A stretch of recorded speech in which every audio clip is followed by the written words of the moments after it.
Jagat media sosial dihebohkan dengan beredarnya unggahan berseri yang memuat pengakuan dugaan pelecehan seksual oleh seorang oknum guru di Sukabumi. Unggahan tersebut pertama kali diunggah oleh seorang pengguna akun Facebook berinisial DN yang menyatakan dirinya sebagai salah satu korban. Tak itu panginten barayanya, jantan tos pada apalnya panginten terkait kasus ieu mah soalnya tos viral di mana-mana panginten kitu tah. Tah ayeuna mah hayu sasarengan khususna warga Sukabumi gitunya umumna kak salareanya sadayana nu di mana wae ayana urang kawal kasus ieu supaya rengse. Urang supaya rengse teh supaya non ulah aya deui oknum-oknum komodi guru gitu kan. Kan guru mah kuduna orang terdekat yang melindungi nya.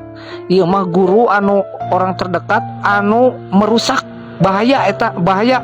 Tah anu model kieu mah kuduna dipenjara seumur hidup gitu. Kemudian pan ieu naon teh korban teh anak-anak di bawah umur gitu tah barayanya.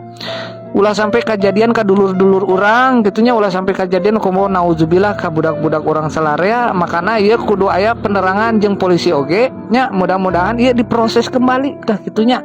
Walaupun sudah berpuluh-puluh tahun yang lalu, namun ieu menurut perspektif hukum ieu barayanya urang bahas nya, urang bacakeun supaya jentre gitunya.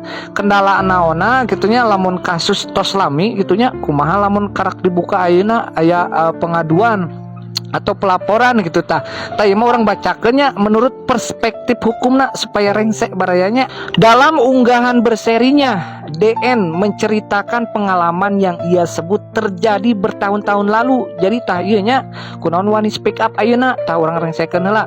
Jadi ketika dirinya masih menjadi siswa, ia mengaku bahwa apa yang dialaminya bukanlah kasus tunggal.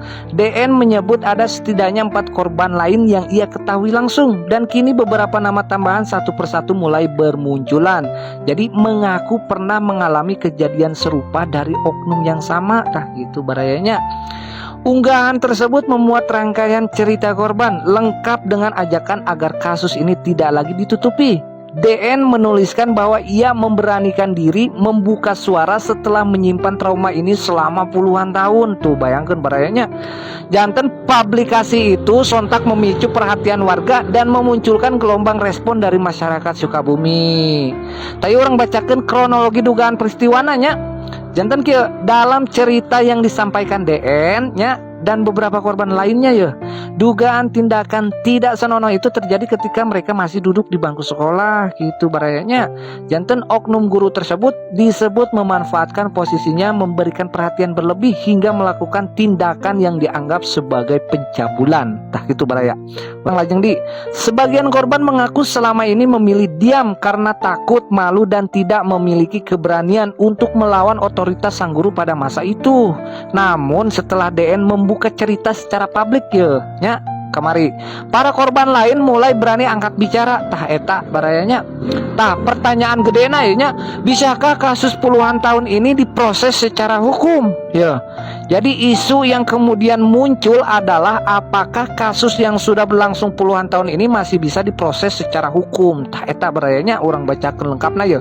Tah dari perspektif hukum ya baraya terdapat beberapa poin penting. Nu kahiji nya masa kadaluarsa atau daluarsa tindak pidana. Untuk tindak pidana pencabulan atau kekerasan seksual, masa daluarsa biasanya 12 tahun untuk kategori kejahatan yang ancamannya hukumannya di bawah 12 tahun. Tah jadi di bawah 12 tahunnya. Namun jika kategori perbuatannya termasuk kejahatan serius atau berkaitan dengan anak ya, masa daluarsanya bisa lebih panjang, bahkan dihitung sejak korban dewasa atau sejak korban menyadari dampak traumatis yang dialaminya. Jadi aya pengecualian ya barayanya. Nu kaduana Undang-Undang Tindak Pidana Kekerasan Seksual atau TPKS. Undang-Undang TPKS tahun 2022 ya memberi ruang lebih luas bagi korban untuk melapor tah ya teman-temannya, termasuk pengakuan atas trauma berkepanjangan dan dampak psikologis. Namun cenatah undang-undang ini tidak berlaku surut sehingga hanya bisa digunakan untuk peristiwa setelah undang-undang ini disahkan.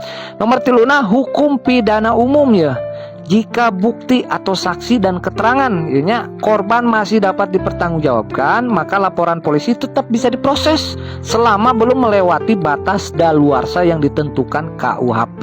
Tak itu barayanya, jantan polisi bisa membuka kembali kasus lama apabila ditemukan korban baru, bukti baru atau fakta yang sebelumnya tidak terungkap. Tah gitu baraya. Nuka opatna proses pembuktian barayanya, jantan tantangan terbesar dalam kasus lama adalah pembuktian karena waktu yang sangat panjang membuat kahiji bukti fisik leungit atau hilang saksi sudah terpencar, terus anu katiluna ingatan korban bisa menjadi lemah eta menurut perspektif hukum. Tak itu baraya orang lajeng di jantan. Meski begitu, dalam banyak kasus kekerasan seksual, testimoni korban yang konsisten dan saling menguatkan tetap dapat menjadi dasar penyelidikan. Tak eta barayanya jantan aya deui pengecualiannya kemunculan DN sebagai pengunggah pertama membuat efek domino. Sejumlah pengguna media sosial lain yang mengaku sebagai korban mulai memberikan komentar, pesan pribadi atau kesaksian tambahannya.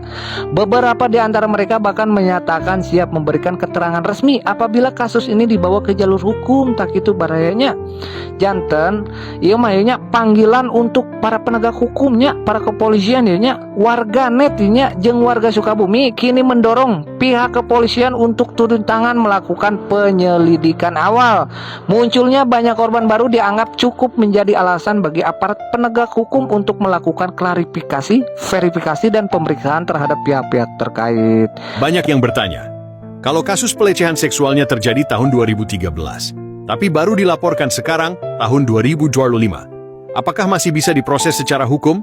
Jawabannya bisa, dan alasannya cukup jelas. Pertama, usia korban pada tahun 2013. Jika kejadian itu terjadi saat ia masih di bangku sekolah menengah atas, maka hampir pasti korban adalah anak di bawah 18 tahun pada saat kejadian. Kedua, kalau korban masih anak ketika kejadian, yang berlaku adalah aturan khusus dalam UU Perlindungan Anak. Dalam aturan ini, masa daluarsa tidak dihitung sejak tahun kejadian, tetapi baru dimulai saat korban berusia 18 tahun. Artinya begini, jika korban berusia 16 tahun pada 2013, ia baru berusia 18 tahun di tahun 2015. Dan masa daluarsa tindak pidana pelecehan yang ancaman hukumannya di atas 5 tahun adalah 12 tahun sejak itu. Jadi kasusnya masih bisa diproses sampai tahun 2027. Dengan kata lain, laporan di tahun 2025 tetap sah dan diterima hukum. Ketiga, apakah polisi boleh menerima laporan kasus lama seperti ini? Ya, boleh.